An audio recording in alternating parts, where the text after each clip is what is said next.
Joseph here. This is going to be a video discussing how I find levels. I don't really mind sharing this because finding levels is the easy part in my opinion. It's more of executing and finding good risk to reward to jump into a trade. So with that being said, let's go ahead and jump into it. Most of my levels are found using activity that I spot on the DOM or the TPO slash volume profile. So before I discuss the TPO slash volume profile, ways for me to get levels, for the DOM, I will be looking for a large size that is being thrown from both sides, and pretty much whichever side ends up winning that little battle that they're having. I want to see how price reacts when we're above it, how price reacts when we're below it and offering it, and that's usually how I find my pivot levels specifically.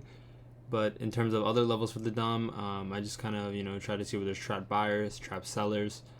Where did a buyer step in, where did a seller step in, stuff like that. It's pretty simple stuff, and I noticed that DOM levels are a little better than the TPO levels, because the DOM, it's more of, I spotted the buyer right here to the tick, I spotted the seller right here to the tick or whatever.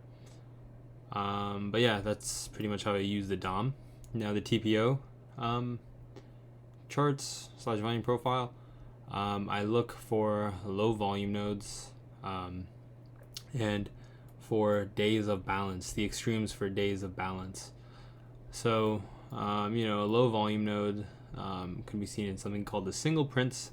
Single prints is just a block, a string of letters of a specific letter in the middle of the profile.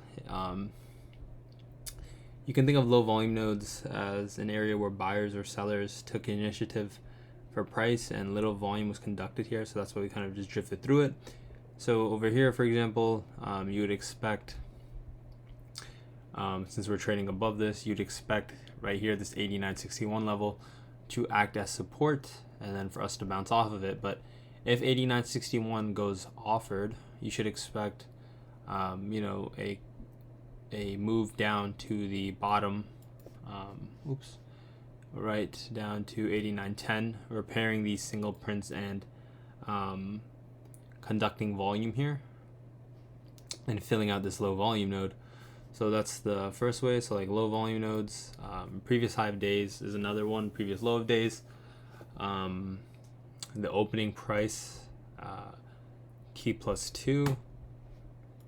So for example, the 3 days of balance, not 3 days, but days of balance, something like this.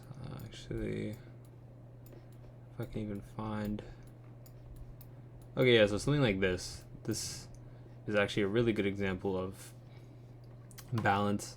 So I'd probably use the extremes, especially this this level, like right about here, about 85.43.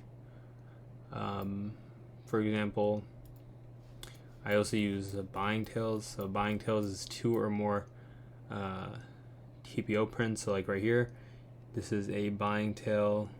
You can also see how they're like, this is low volume. So yeah, just my levels are very, very simple. I don't like to overcomplicate things. And once we approach a level, I will use the DOM to kind of gauge activity there and whether I should enter or exit. Hopefully this was helpful to some of you guys, and I'll see you guys around. Take care, everyone.